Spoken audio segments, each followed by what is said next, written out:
Mi prometido planeaba usar mi fortuna para criar al hijo de su ex, así que convertí el brindis de nuestra boda en el estreno de su propia ruina. Faltaban 20 minutos para la boda cuando su ex entró a la sacristía con una bomba. No traía un arma, sino un sobre de Manila con ecografías y fotos de mi prometido. Julián no solo me engañaba, me usaba como cajera automática para su familia secreta. Él creía que yo era una niña rica y tonta que se dejaría estafar frente al altar. Lo que no sabía es que mi especialidad es la auditoría forense y la venganza fría. En lugar de llorar, decidí que el sí, acepto sería el inicio de su ejecución pública. Caminé hacia el altar con una sonrisa, mientras mi equipo legal embargaba sus cuentas. Esperé al brindis principal, frente a todos sus socios, para cambiar las fotos de amor. En lugar de nuestros viajes, proyecté sus chats calientes y sus facturas de fertilidad. Esta es la historia de cómo dejé a mi esposo sin nombre, sin casa y tras las rejas. Ese día perdí un marido, pero gané la satisfacción de verlo salir esposado de su propia fiesta. Antes de comenzar este relato, me gustaría saber desde dónde nos estás viendo el día de hoy, y qué estás haciendo mientras escuchas esta historia. Si te gustan este tipo de videos, no olvides suscribirte a este canal, darle manita arriba y activar las notificaciones para que YouTube te avise cada vez que subimos un video nuevo. Faltaban exactamente 20 minutos para que el órgano de la catedral empezara a sonar y yo me encontraba frente al espejo de la sacristía, ajustando por 10ª vez el velo de seda que caía sobre mis hombros como una cascada de mentiras blancas. Mi vestido era una obra de arte, una armadura de encaje que me hacía sentir invencible, o al menos eso creía hasta ese instante. Julián y yo llevábamos 3 años juntos. Él era el hombre perfecto ante los ojos de la sociedad, un arquitecto brillante, carismático y con una sonrisa que desarmaba a cualquiera. Nuestra boda era el evento del año, una unión de dos de las familias más influyentes de la ciudad, pero todo ese castillo de cristal se hizo añicos cuando la puerta se abrió de golpe. No era mi madre con el ramo, ni mis damas de honor con champán. Era Lorena. Lorena era la ex de Julián, la mujer con la que él supuestamente había cortado todo vínculo antes de conocerme. Ella entró con un vestido rojo sangre que gritaba peligro y una expresión que mezclaba la lástima con el triunfo. No dijo una palabra al principio, solo me lanzó un sobre de Manila que aterrizó pesadamente sobre la mesa de caoba. Mis manos temblaban mientras lo abría, y lo que encontré dentro fue como un ácido que me quemó las córneas. Eran fotografías recientes, ecografías fechadas hace apenas 2 semanas y estados de cuenta de una cuenta secreta que Julián mantenía a mis espaldas. En las fotos, él no se veía como el prometido abnegado, sino como un hombre entregado a otra vida, acompañando a Lorena a clínicas de fertilidad y comprando artículos de bebé con el dinero de las cuentas corporativas de mi familia. La bomba explotó en mi pecho con una fuerza devastadora. Julián no solo me estaba engañando, sino que estaba utilizando mi apellido y el capital de mi padre para financiar una familia paralela con su ex, mientras yo planeaba una boda de $500,000. Lorena me miró fijamente y soltó las palabras que terminaron de destruirme: él nunca me dejó, Ariadna. Solo te usó como su inversora privada. El hijo que espero es el heredero de lo que tú estás pagando hoy. En ese momento, sentí que el suelo desaparecía, pero una furia gélida reemplazó al dolor casi de inmediato. Recordé quién era yo antes de Julián, una mujer que manejaba auditorías forenses para empresas multinacionales. Si él quería jugar a la estafa, yo le daría una lección de ingeniería financiera. Mi primer impulso fue salir y gritar, pero eso sería demasiado vulgar. Miré a Lorena y, para su sorpresa, le di las gracias. Ella esperaba una escena de llanto, pero encontró a una depredadora despertando. Salí al pasillo y encontré a mi padre. Él vio mi rostro y supo que algo andaba mal. Le mostré una de las fotos y su mandíbula se tensó con una violencia contenida. Dime qué quieres hacer, hija. Podemos cancelar esto ahora mismo y hundirlo, susurró. No, papá, respondí con una voz que no reconocí como mía. Vamos a seguir con la ceremonia.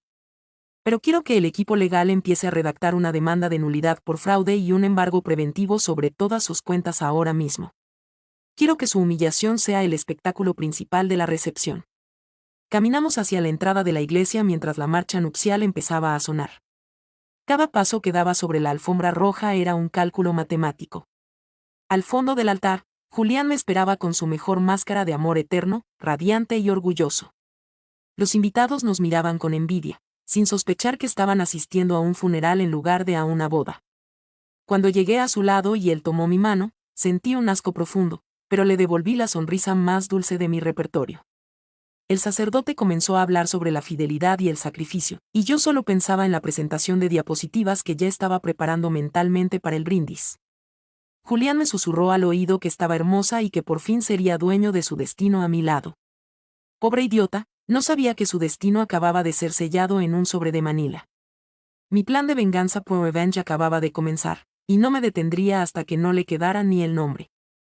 La boda que él planeó como su mayor estafa se convertiría en su sentencia de muerte social y financiera. Mientras el cura seguía con el rito, yo ya estaba visualizando el momento en que el telón caería sobre su mentira, frente a todos sus socios y amigos poderosos.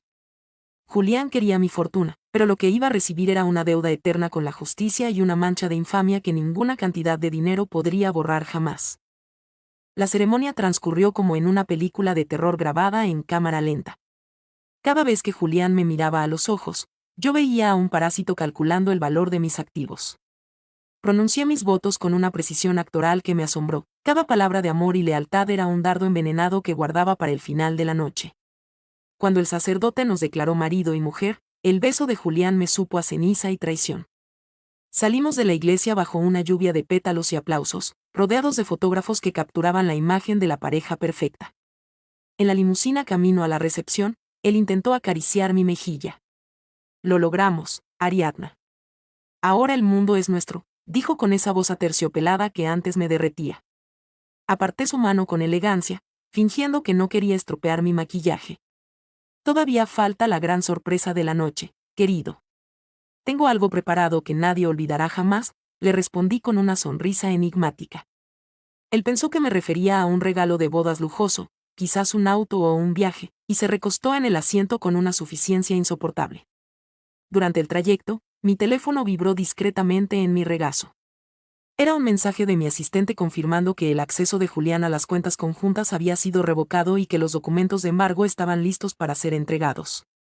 Al llegar al salón, un palacio de cristal decorado con miles de orquídeas, la música de la orquesta llenaba el aire de una elegancia falsa. Julián caminaba entre los invitados, estrechando manos de inversores y políticos, presentándose ya como el nuevo copropietario de mi imperio familiar. Yo me acerqué al técnico de audiovisuales, un chico joven que me miraba con nerviosismo. En cuanto empiece el brindis principal y yo de la señal con la copa, cambia el video de nuestra historia por el archivo X evidencia que te envié, le ordené. Él asintió sin preguntar, le había pagado el triple por su silencio y su cooperación. Me senté en la mesa presidencial, observando a la familia de Julián. Sus padres bebían el champán más caro de mi bodega, burlándose por lo bajo de la suerte que había tenido su hijo al encontrar a una mujer tan generosa. El desprecio que sentían por mí, oculto bajo una capa de cortesía hipócrita, solo alimentó más mi resolución. A las 10 de la noche, llegó el momento esperado. Julián se puso de pie, tomó el micrófono y comenzó un discurso sobre cómo yo era su musa y cómo nuestro futuro sería una obra maestra de éxito y prosperidad. Mientras él hablaba, vi a Lorena entrar por la parte trasera del salón, tal como lo habíamos acordado en una breve llamada que hice antes de salir de la iglesia. Ella estaba allí para presenciar la demolición. Julián llegó a la parte de su discurso donde decía, y ahora, veamos un recorrido por los momentos que definen este amor puro. La luz se atenuó y la pantalla gigante se encendió. Pero no aparecieron fotos de nosotros en París o Venecia. Aparecieron las capturas de pantalla de sus mensajes con Lorena, las fotos de él en la clínica de fertilidad y los audios donde él se reía de lo fácil que era manipularme para que mi padre financiara su nuevo estudio de arquitectura. El silencio que cayó sobre el salón fue tan pesado que se podía escuchar el hielo derretirse en las copas de cristal. Julián se quedó petrificado, con el micrófono en la mano y el rostro pasando de un rojo intenso a un blanco cadavérico. Miré a mi padre, quien hizo una señal a los 2 guardias de seguridad que esperaban en las sombras. Me puse de pie, tomé mi copa y caminé hacia el centro de la pista. Parece que hubo un error en la presentación, dije con una calma que heló la sangre de todos los presentes. O quizás, por fin estamos viendo la verdad que Julián olvidó incluir en su contrato matrimonial. Julián, gracias por mostrarme quién eres antes de que el sol saliera mañana. Lamento decirte que el fondo de inversión que mi familia garantizó para tu estudio acaba de ser retirado por incumplimiento moral y fraude financiero. Julián intentó balbucear una disculpa, pero no le salían las palabras. Lorena caminó hacia adelante, se paró frente a él y, ante los flashes de los teléfonos de los invitados, le lanzó su propia copa de vino tinto sobre su traje de sastre. Este es el único legado que vas a tener de nosotros, Julián, sentenció ella. En ese momento, los guardias lo tomaron por los brazos. La humillación era total, pública y definitiva. El caos en el salón era absoluto, una mezcla de susurros escandalizados y el clic incesante de las cámaras de los teléfonos móviles. Julián, con el vino tinto escurriendo por su cara y su camisa de $1000, parecía un animal acorralado. Intentó soltarse del agarre de los guardias, gritando que yo estaba loca, que todo era un montaje y que me arrepentiría de humillarlo así.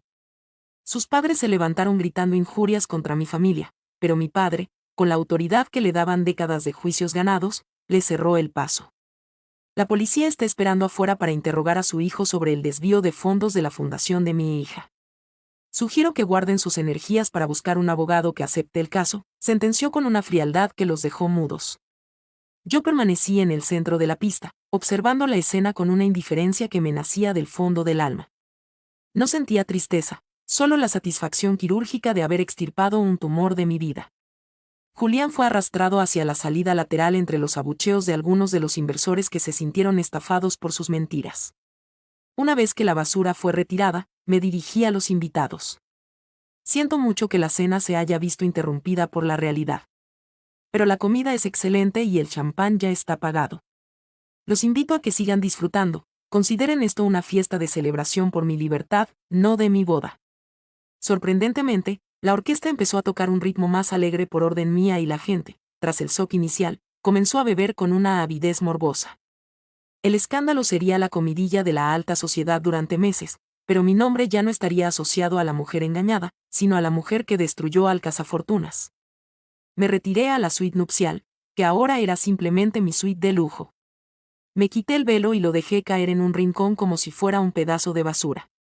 Mi asistente entró poco después con un maletín. El embargo preventivo sobre sus cuentas personales se ejecutó hace 10 minutos. No tiene ni para pagar el taxi de salida de la comisaría, informó con una sonrisa profesional. Julián había usado sus propios ahorros para pagar el depósito del apartamento donde planeaba vivir con Lorena, pero como el contrato estaba a mi nombre como avalista, yo había cancelado el pago esa misma tarde. No tenía nada. Ni casa, ni oficina, ni dinero, ni prestigio. Su castillo de naipes se había derrumbado por completo. Esa noche, mientras la fiesta seguía abajo, me senté en la terraza mirando las luces de la ciudad. Recibí una llamada de Lorena. Cumpliste tu palabra, Ariadna, me dijo con una voz cansada. Él está acabado. Yo le recordé que ella también tenía parte de culpa por haber permitido el engaño tanto tiempo, pero que su colaboración en la sacristía le había ganado mi indulgencia. Mañana te enviaré los documentos para el fideicomiso de tu hijo. Él no tiene la culpa de tener un padre así, pero tú te mantendrás lejos de mi familia para siempre, le advertí. Ella aceptó sin chistar. Sabía que yo tenía el poder de hundirla a ella también si quería. Al amanecer, ya no era la esposa de Julián. Era Ariadna, la mujer que había salvado su patrimonio y su dignidad con una ejecución impecable. El proceso de nulidad se resolvería en semanas gracias a las pruebas de fraude y dolo. Julián pasaría los próximos meses enfrentando demandas civiles y penales que lo dejarían en la indigencia total. Había intentado jugar al ajedrez con la persona que inventó las reglas de su propio tablero. Mientras me quitaba los pendientes de diamantes, me miré al espejo y vi a una mujer mucho más fuerte de la que entró a la iglesia ese mediodía. La venganza no siempre es un plato que se sirve frío. A veces es un espectáculo de fuegos artificiales que quema todo lo podrido para dejar espacio a algo nuevo. Julián quería mi dinero para construir su futuro, pero terminó pagando con su libertad por su pasado. El juego había terminado, y la casa siempre gana. Los días posteriores al escándalo fueron un torbellino de actividad legal y mediática. Julián intentó llamarme desde el centro de detención una docena de veces, pero su número estaba bloqueado en todos mis dispositivos. Sus abogados, hombres grises que olían a desesperación, intentaron negociar una salida privada, alegando que el escándalo estaba afectando el valor de las acciones de las empresas de mi padre. Lo que no sabían era que mi padre ya había desvinculado por completo cualquier activo familiar de las manos de Julián semanas antes de la boda. La nulidad del matrimonio se procesó con una rapidez asombrosa. Las pruebas de que Julián mantenía una relación estable y un proceso de fertilidad con otra mujer mientras firmaba el contrato matrimonial eran irrefutables bajo las leyes de dolo. Mi venganza por revenge entró en su fase más agresiva cuando decidí auditar personalmente el estudio de arquitectura de Julián. Descubrimos que no solo había desviado fondos para Lorena, sino que había falsificado firmas en contratos públicos para obtener licitaciones. Presenté toda la evidencia a la Fiscalía de Delitos Económicos. No solo quería que perdiera su fortuna, quería que su carrera profesional fuera borrada de la faz de la tierra. Cada proyecto que él había diseñado fue puesto bajo sospecha, y sus socios, temiendo ir a la cárcel con él, se volvieron sus principales acusadores. El hombre que se creía el arquitecto de su propio imperio estaba ahora atrapado en un sótano legal del que no saldría en años. Una tarde, recibí la visita de la madre de Julián. Entró en mi oficina llorando, rogándome que tuviera piedad cristiana y que retirara los cargos criminales. Él solo quería lo mejor para su hijo, Ariadna. Se equivocó por desesperación, sollozó. La miré con una frialdad que la dejó helada. Él no se equivocó por desesperación, señora. Él planeó una estafa sistemática contra mi familia mientras dormía en mi cama. Y usted, que sabía que Lorena estaba embarazada y seguía aceptando los regalos que mi dinero pagaba, es tan culpable como él, le respondí. Le pedí a mi seguridad que le escoltara fuera y que le entregara una orden de desalojo del apartamento que yo les pagaba. No iba a dejar ni un centavo en manos de esa familia de parásitos. La prensa local no dejaba de hablar del tema, pero yo manejé la narrativa a mi favor. Di una única entrevista donde me presenté no como una víctima, sino como una mujer que protegía la integridad de su empresa familiar contra un depredador. Mi reputación, lejos de verse afectada, subió. Me convertí en un símbolo de empoderamiento para muchas mujeres que habían pasado por situaciones similares. Mientras tanto, Julián fue sentenciado a una fianza que no podía pagar, lo que significaba que esperaría el juicio tras las rejas. Sus padres tuvieron que mudarse a un pequeño piso en los suburbios, vendiendo lo poco que les quedaba para pagar a abogados que ya les habían advertido que el caso estaba perdido. Lidia, por su parte, desapareció de la ciudad con el dinero del fideicomiso que yo le otorgué, sabiendo que era su única oportunidad de empezar de cero lejos del estigma de Julián. A veces, por la noche, me sorprendía a mí misma pensando en cómo terminó todo. No sentía remordimiento. Sentía el alivio de haber limpiado mi vida de una presencia tóxica antes de que fuera demasiado tarde. Julián pensó que yo era un trofeo que podía manipular, una niña rica sin garras. Nunca entendió que mi educación en los negocios no solo me enseñó a ganar dinero, sino a destruir a los competidores desleales. El gran arquitecto terminó sin cimientos, aplastado por los mismos muros que intentó construir con mentiras. Mi vida ahora era mía de nuevo, y por primera vez en años, el aire que respiraba se sentía puro. Había convertido la mayor humillación de mi vida en mi mayor victoria táctica, y estaba lista para lo que viniera después, mucho más sabia y mucho más letal. El capítulo de Julián estaba cerrado, pero mi historia de éxito apenas estaba escribiendo sus mejores párrafos, libre de parásitos y llena de una fuerza que nada podría volver a quebrar. 6 meses después de la noche de la boda, el juicio de Julián llegó a su fin. La sala del tribunal estaba llena de periodistas y antiguos socios que querían ver la caída final del hombre que una vez los deslumbró con su encanto vacío. Julián se veía demacrado. El uniforme naranja de la prisión le sentaba mucho peor que sus trajes a medida. No se atrevió a mirarme a los ojos ni una sola vez mientras yo prestaba declaración. Presenté con frialdad cada estado de cuenta, cada mensaje de texto y cada auditoría que probaba su traición económica y moral. El juez no tuvo piedad. Fue sentenciado a 8 años de prisión efectiva por fraude agravado, falsificación de documentos y administración desleal. Sus padres, presentes en la última fila, rompieron en llanto, pero para mí no eran más que ruidos de fondo en una sinfonía de justicia. Al salir del juzgado, me sentí ligera por primera vez en mi vida. Ya no había más procesos legales que atender, ni más encuentros con abogados de la defensa. Mi venganza por revenge se había completado con una precisión casi matemática. Mi empresa, bajo mi dirección total ahora que mi padre se había retirado a disfrutar de su jubilación, estaba alcanzando niveles récord de rentabilidad. La gente me respetaba no solo por mi dinero, sino por la forma en que manejé la crisis. Me invitaron a dar conferencias sobre ética empresarial y liderazgo femenino, y en cada una de ellas, el subtexto era el mismo: no te dejes pisotear por nadie, sin importar cuánto digan amarte. en el ámbito personal, decidí mudarme de la casa que compartía con Julián. Vendí la propiedad y doné todos los muebles a refugios para mujeres víctimas de violencia económica. Compré un ático moderno en el centro, un lugar que solo me pertenecía a mí, sin recuerdos de promesas falsas. Una tarde, recibí una carta manuscrita de Julián desde la cárcel. En ella, con una letra temblorosa, intentaba una última manipulación. Decía que seguía amándome, que todo lo hizo por un futuro para los dos y que por favor le enviara dinero para sus gastos básicos en prisión. Rompí la carta en 1000 pedazos sin terminar de leerla y los tiré al triturador de basura. No merecía ni siquiera el papel en el que escribió. Descubrí que Lidia había tenido a su hijo, un niño al que llamó Mateo. Fiel a mi palabra, el fideicomiso estaba cubriendo todos sus gastos, pero le puse una cláusula estricta de que Julián jamás podría tener acceso a ese dinero, ni siquiera si salía de la cárcel. Ella me envió una foto del bebé y, por un momento, sentí una extraña paz. Ese niño tendría una oportunidad que su padre desperdició por pura ambición desmedida. Mi vida social también cambió. Me alejé de la superficialidad de los eventos de gala y empecé a rodearme de personas reales, gente que valoraba la integridad por encima de la apariencia.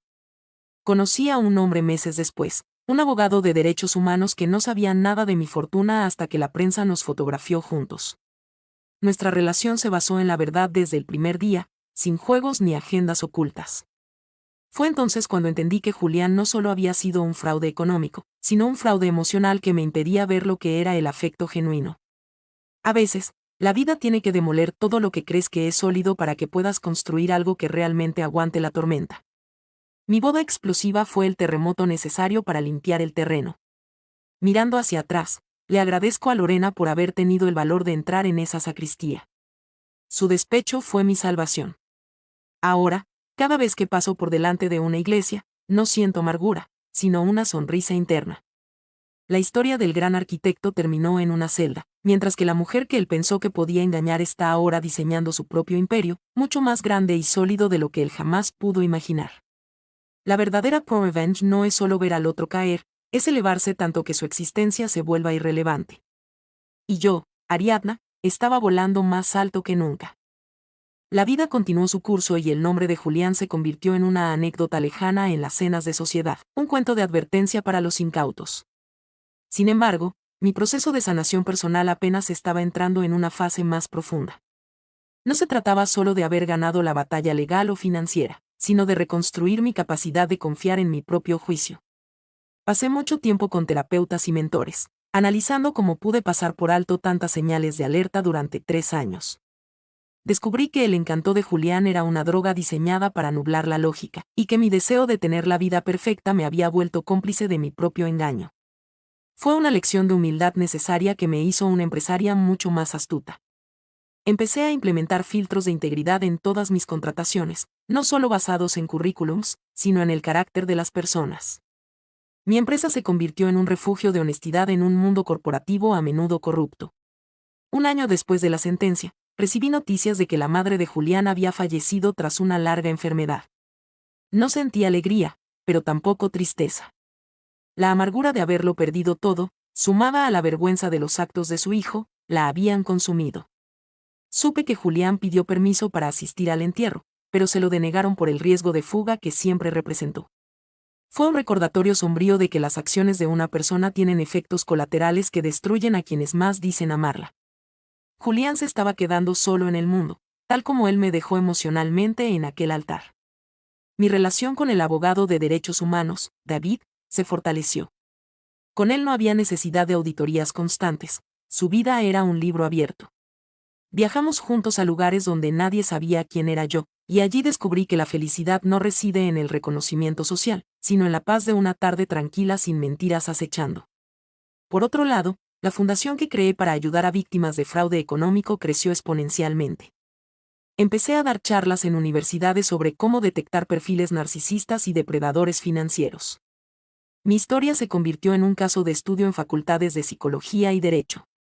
A menudo, las mujeres se me acercaban con lágrimas en los ojos para contarme cómo mi valentía les dio el empuje para salir de relaciones abusivas.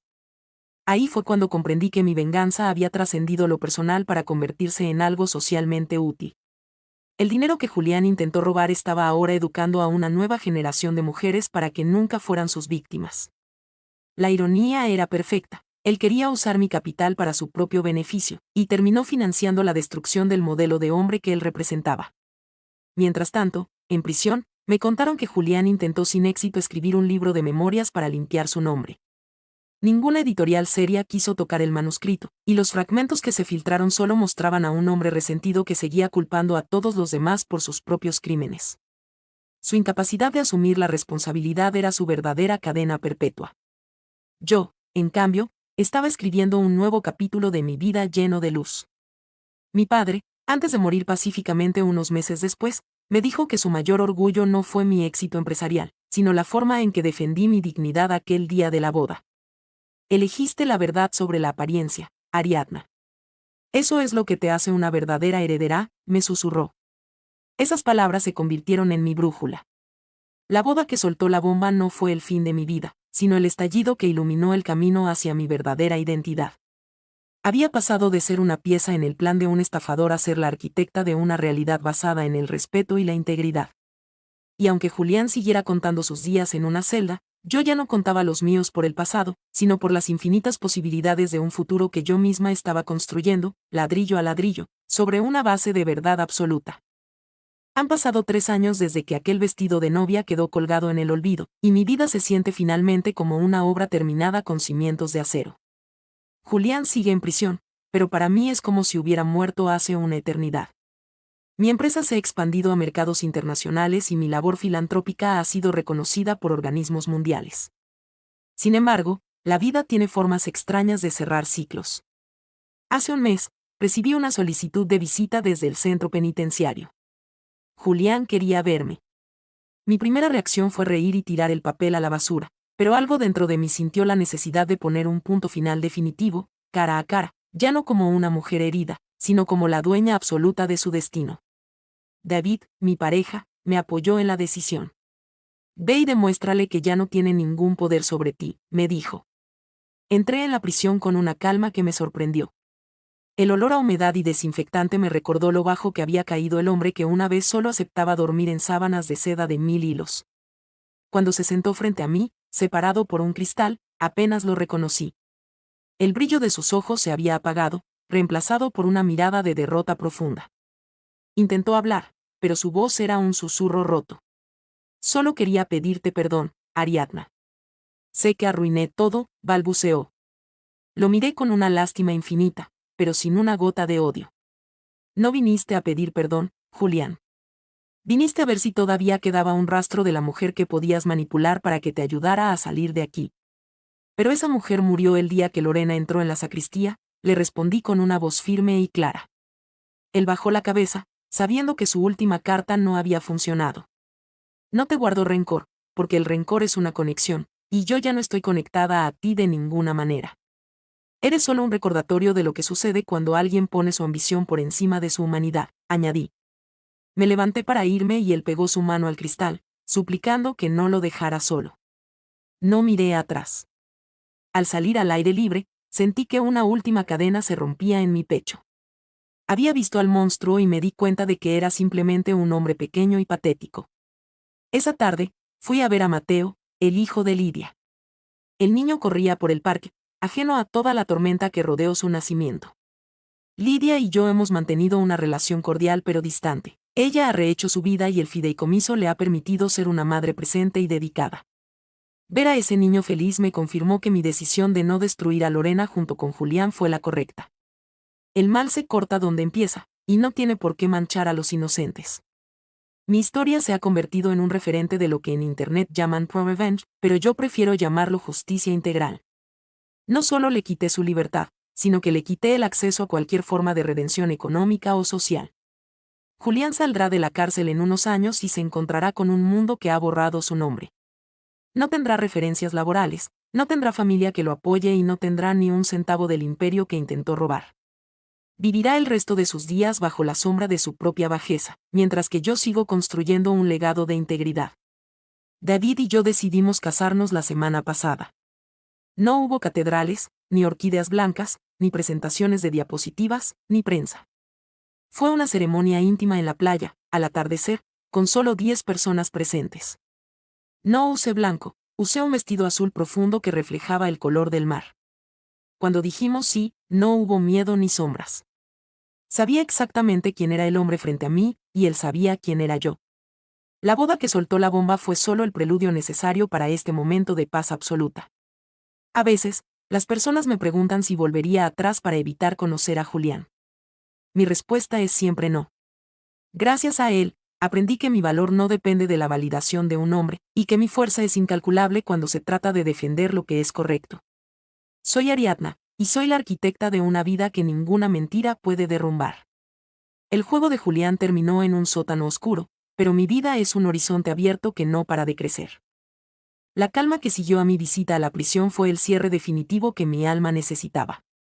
Durante los meses siguientes, me dediqué a expandir la Fundación Libertad hacia proyectos de educación financiera para jóvenes en riesgo, intentando evitar que nuevas generaciones cayeran en las redes de depredadores como Julián.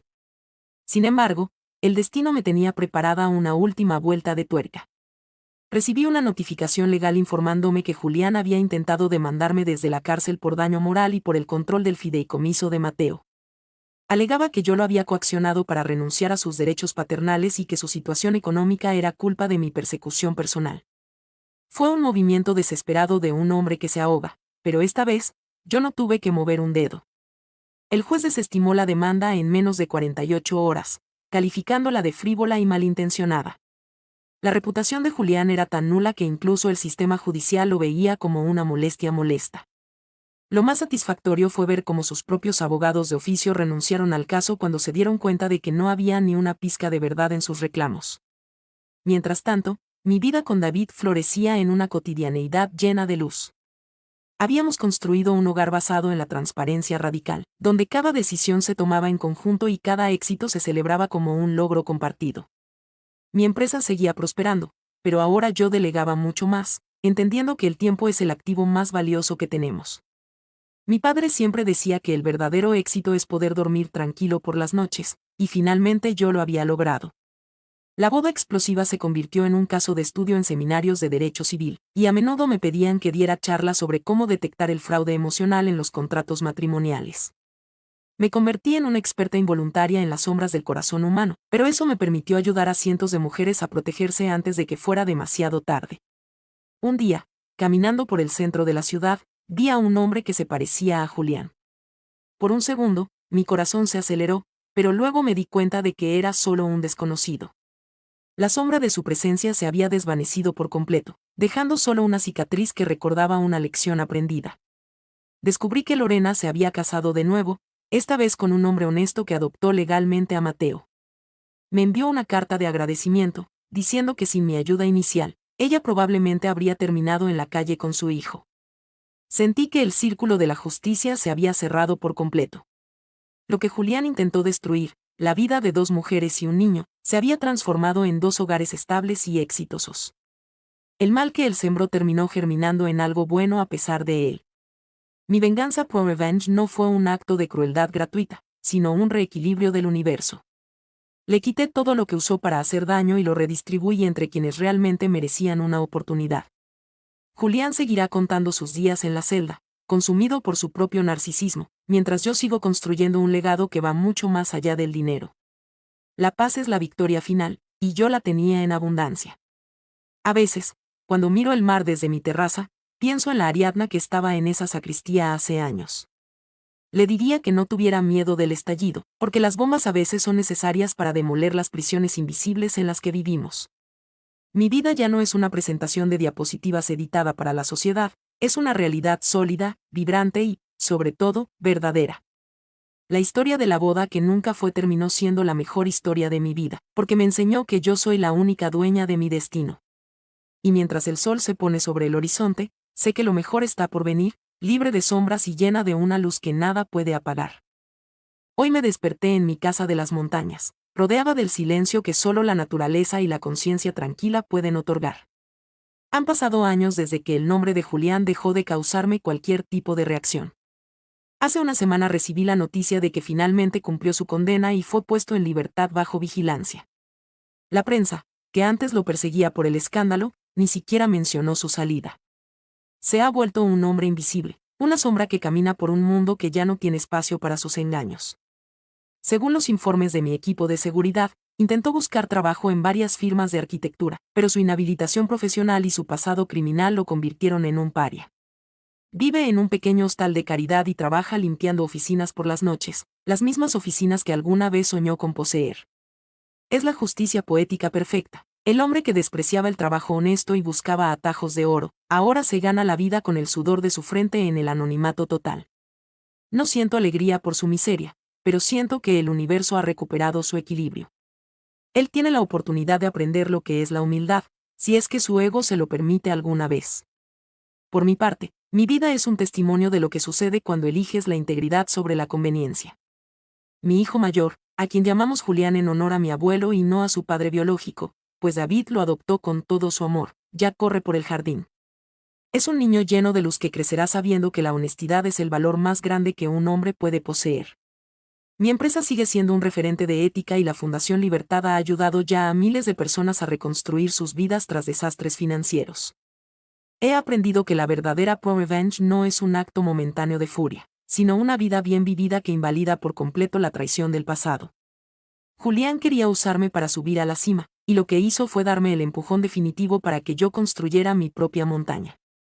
Mi relación con David es el puerto seguro que siempre necesité. Con él, no hay agendas ocultas ni presentaciones de diapositivas con verdades a medias. Cada día es una oportunidad de ser mejor, de dar más y de agradecer por la bomba que explotó en aquella sacristía. Si Lorena no hubiera entrado aquel día, quizás yo seguiría viviendo en una jaula de oro, engañada por una sonrisa perfecta y un corazón de piedra. Aquel escándalo fue el inicio de mi verdadera libertad. A veces, las personas me preguntan cómo pude perdonar. Yo les respondo que el perdón no es para el otro, es para uno mismo. Perdonar no significa olvidar lo que él hizo, sino decidir que sus acciones ya no tienen el poder de definir mi presente. He convertido las cenizas de mi boda en el abono de mi imperio.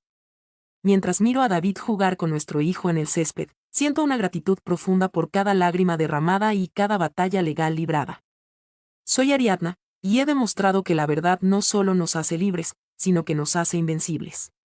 Mi historia comenzó con una traición pública y termina con una paz privada que no tiene precio. Julián puede tener sus recuerdos de lo que pudo ser, pero yo tengo la realidad de lo que soy. Y lo que soy es una mujer que venció a la oscuridad con la luz de su propia integridad.